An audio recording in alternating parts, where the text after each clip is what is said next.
ॐ भूर्भुवः स्वः तत्सवितुर्वरेण्यं भर्गो देवस्य धीमहि धियो यो नः प्रचोदयात्। ॐ शांति शांति शांति। नमस्ते मेरे प्यारे दोस्तों, मैं महर्षि रमन की शिक्षाएं जो उनके अपने शब्दों में हैं शुरू कर रहा हूँ ये श्रृंखला। महर्षि रमन एक ब्रह्म साक्षात्कारी, आत्म साक्षात्कारी ऋषि परंपरा के, प्राचीन ऋषि परंपरा के मनीषी थे। इनकी शिक्षाएं बहुत ही सीधी और सरल भाषा में हैं। जो कुछ उन्होंने कहा है ये उनके अपने निजी अनुभव के आधार पर कहा है। किताबी ज्ञान नहीं कहा है, बल्कि उनकी अपनी स्वयं की अनुभूति के आधार पर उनकी शिक्षाएं हैं। उनकी शिक्षाएं अधिकतर प्रश्न और उत्तर के रूप में होती हैं। साधक लोग महर्षि से प्रश्न पूछते थे और महर्षि उनका उत्तर देते थे। कभी कभी उनके उत्तर थोड़े से अंतर में आ जाते थे। इसका कारण ये था कि महर्षि जब जवाब देते थे तो वो साधक की आध्यात्मिक जो लेवल है उसके हिसाब से वो सवालों का उत्तर देते थे। साधक का आध्यात्मिक जो सत्र है वो कैसा है उसके हिसाब से उत्तर देते थे। तो इस प्रकार कभी कभी उनके उत्तरों में कुछ फर्क आ जाता था। तो मैं शुरू करता हूँ ये वीडियो। पहला क्वेश्चन साधक पूछता है, सत्य क्या है? महर्षि इसका उत्तर देते हैं, सत्य हमेशा रहता है, वह नाम रूप रहित है, फिर भी नाम रूप का आधार है। स्वयं अनंत होते हुए भी वह सब सीमाओं का आश्रय है। वह बद्ध नहीं है और स्वयं सत्य होते हुए सब मिथ्या पदार्थों का आधार है। सत्य वह है जो है, वह जैसा है वैसा ही है, वह वाणी से परे है, वह सत्य असत्य इत्यादि शब्दों से व्यक्त होने वाले ख्यालों से परे हैं। आत्मा वह सत्य है जो पदार्थ विषय ज्ञान के साथ अज्ञान के नष्ट होने पर शेष रहने वाली चेतना स्वरूप है। उस ब्रह्म स्वरूप आत्म चैतन्य में अज्ञान नहीं है, अर्थात पूर्ण ज्ञान स्वरूप ब्रह्म की सत्ता में अज्ञान अंधकार लेश मात्र नहीं है। वह अशरीर शोक रहित सत्ता जो जगत के रहने पर ही नहीं बल्कि उसके अभाव के समय में भी निरंतर प्रकाशित होती रहती है, वह तुम्हारा सच्चा आत्म स्वरूप है, जो अंदर बाहर चिदानंद रूप में समान रूप से प्रकाशित होता रहता है। वह परम आनंद में सत्य है मौन ही उसका स्वरूप है तथा सब ज्ञानी जन उसी को अखंड ज्ञान की अवस्था कहते हैं। समझ लो कि ज्ञान ही वैराग्य और विशुद्धि है। ज्ञान ईश्वर सायुज्य है, वह ज्ञान जिसमें आत्मा की कभी भी विस्मृति नहीं है। अमृत तो है, ज्ञान सब कुछ है। प्रश्न: यह नित्य चेतना क्या है? कोई इसे कैसे पा सकता तथा विकसित कर सकता है? महर्षि उत्तर देते हैं, आप वह नित्य चेतना हैं। नित्य चेतना आपका दूसरा नाम है, क्योंकि आप ही चैतन्य हो। उसे पाने की तथा विकसित करने की आवश्यकता नहीं है। आपको केवल अनात्म पदार्थ विषयक चेतना का त्याग करना है। यदि मनुष्य अनाम वस्तु विषयक चेतना का त्याग करें तो केवल शुद्ध चेतना शेष रहती है और वही आत्मा है। प्रश्न: यदि चेतना ही आत्मा है तो मैं इसमें क्यों उसके विषय में सभान नहीं हूँ? महर्षि उत्तर देते हैं, द्वैत नहीं है। आपका वर्तमान ज्ञान अहंकार के कारण है। वह सापेक्ष ज्ञान है जिसमें दृष्टा एवं दृश्य की आवश्यकता होती है। आत्मा की चेतना पूर्ण है, उसमें ज्ञेय वस्तु या दृश्य की आवश्यकता नहीं है। इस प्रकार स्मृति भी सापेक्ष है, जिसमें स्मरण करने वाले की तथा स्मरण करने योग्य वस्तु की आवश्यकता होती है। लेकिन जहाँ द्वैत नहीं है तो कौन किसका स्मरण करे? आत्मा हमेशा विद्यमान है। प्रत्येक व्यक्ति आत्मा को जानना चाहता है। अपने आप को जानने के लिए किस प्रकार की सहायता अपेक्षित है? लोग आत्मा को किसी नवीन पदार्थ की तरह देखना चाहते हैं, किंतु वह सनातन है और सदैव एक समान रहता है। वे उसे जाज्वल्यमान प्रकाश इत्यादि रूपों में देखना चाहते हैं। ऐसा कैसे हो सकता है? वह न प्रकाश है न अंधकार, वह जैसा है वैसा है। उसकी व्याख्या नहीं हो सकती। उसकी सर्वश्रेष्ठ व्याख्या मैं हूँ, वह मैं हूँ। श्रुतियाँ कहती हैं कि वह अंगूठे के परिमाण का है, केस के अग्रभाग जितना है, बिजली की अक्षणिक चमक जैसा है, बड़े से बड़ा, सूक्ष्म से सूक्ष्म इत्यादि। लेकिन ये सारे वर्णन निराधार हैं। वह सत्य है, लेकिन सत्य असत से विलक्षण है। वह ज्ञान है, किंतु ज्ञान तथा अज्ञान से भिन्न है। उसकी व्याख्या हो ही कैसे सकती है? वह केवल शुद्ध सत्ता है।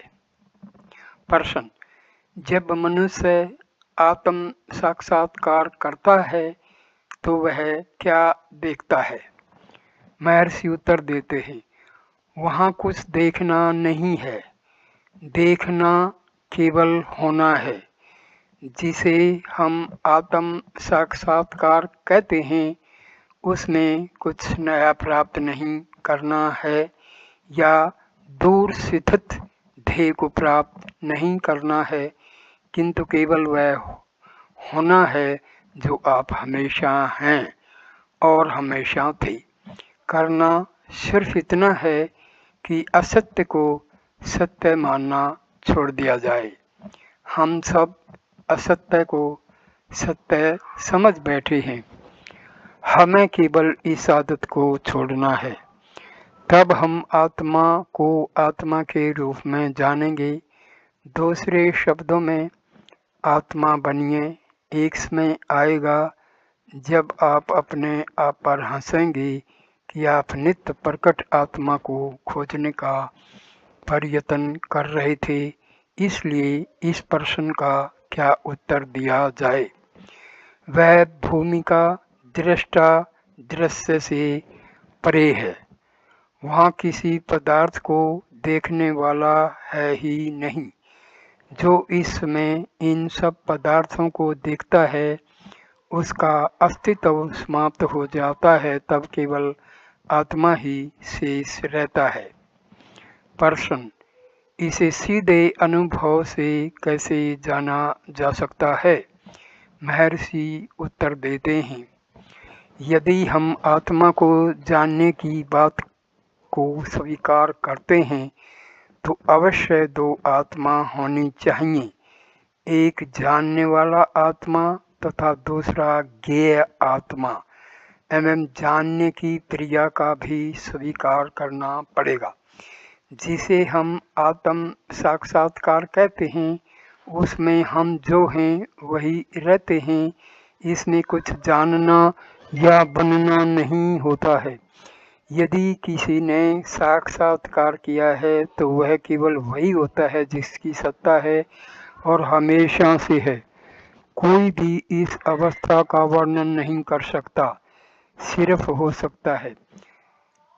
शब्द दरिद्रता के कारण हम शिथिलता पूर्वक आत्म साक्षात्कार शब्द का प्रयोग अवश्य करते हैं, किंतु जो हमेशा सत्य है उसे सत्य कैसे बनाया जा सकता है?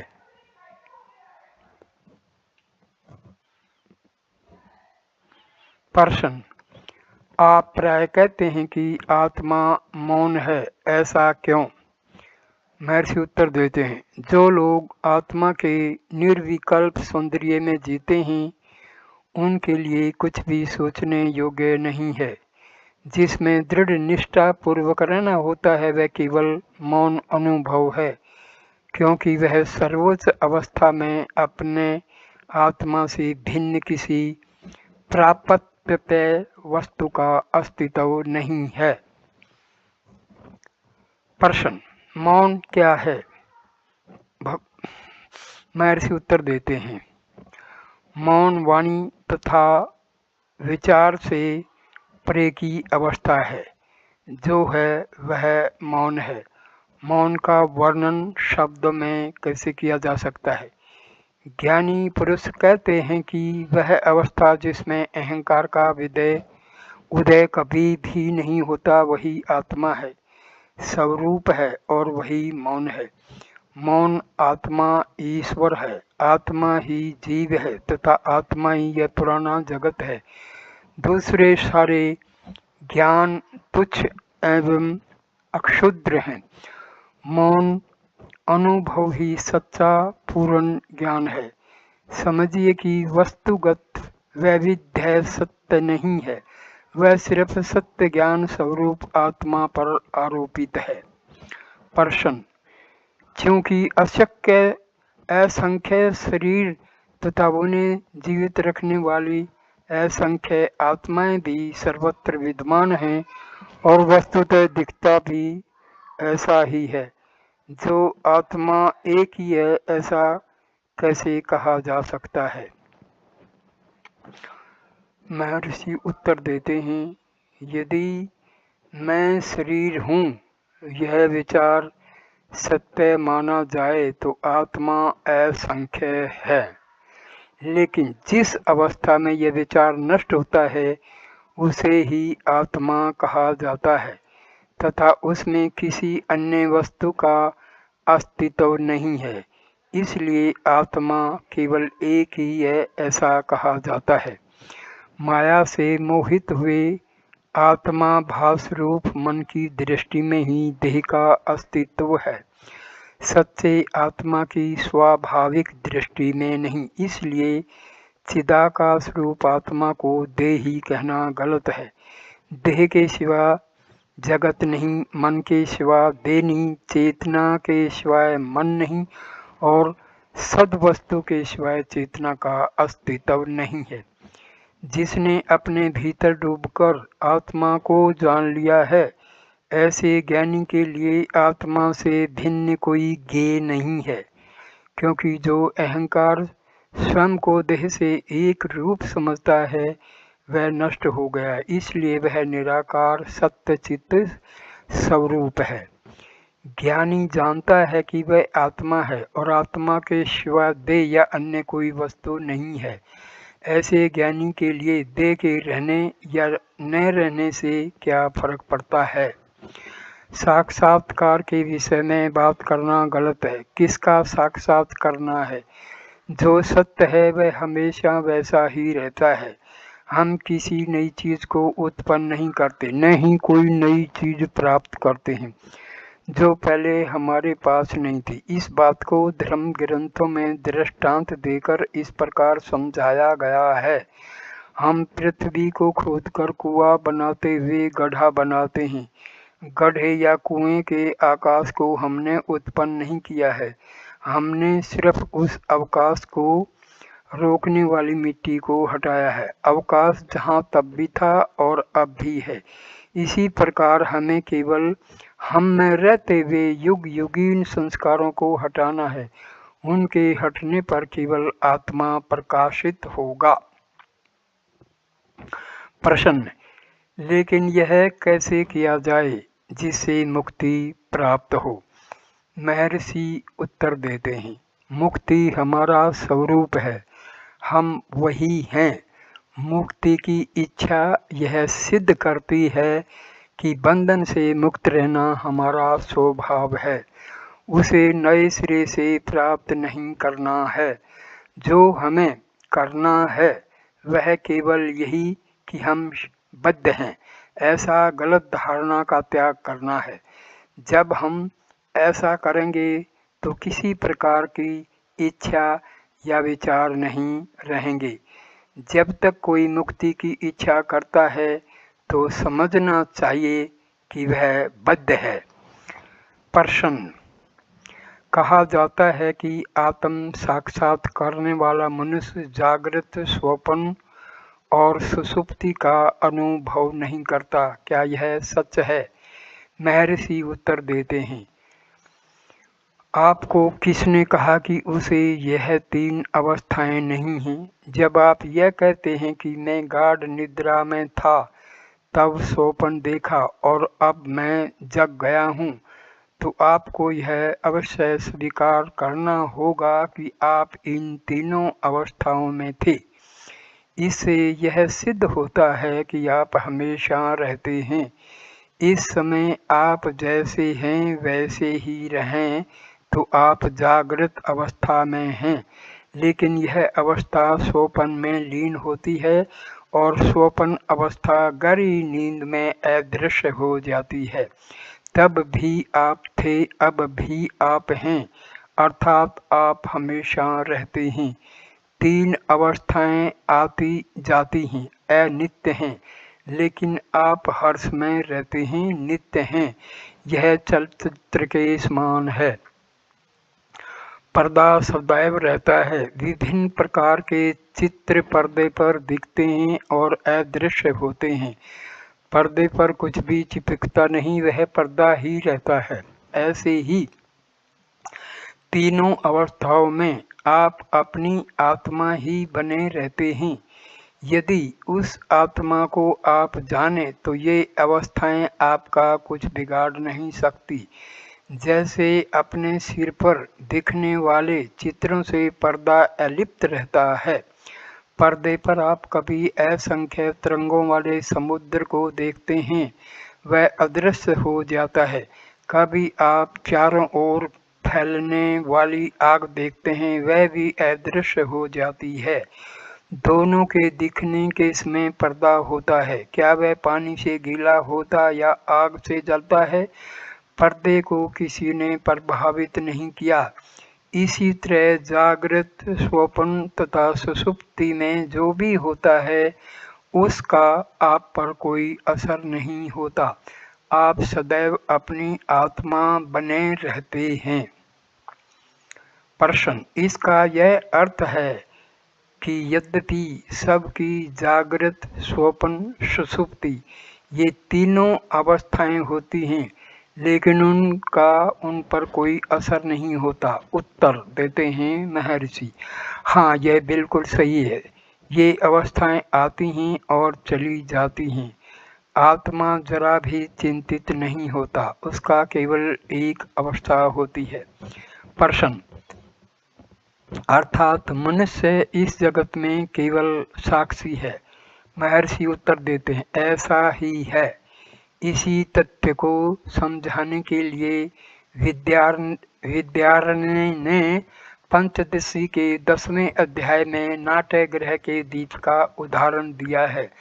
नाटक शुरू होता है तो वहाँ एक दीप होता है जो बिना किसी भेदभाव के राजा, सेवक, नर्तक इत्यादि अभिनेताओं को एवं दर्शकों को प्रकाशित करता है। यह दीप नाटक प्रारंभ होने से पहले, नाटक के दौरान एवं उसके समाप्त होने पर भी जलता रहता है।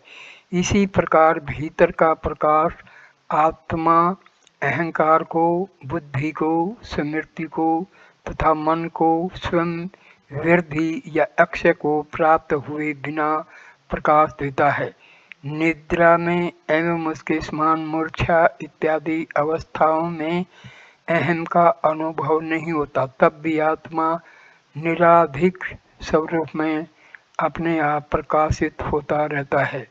वस्तुतः आत्मा साक्षी है, यह भी मन का विचार मात्र है, आत्मा का पूर्ण सत्य नहीं है। साक्षी होना साक्ष्य पदार्थों की अपेक्षा रखता है।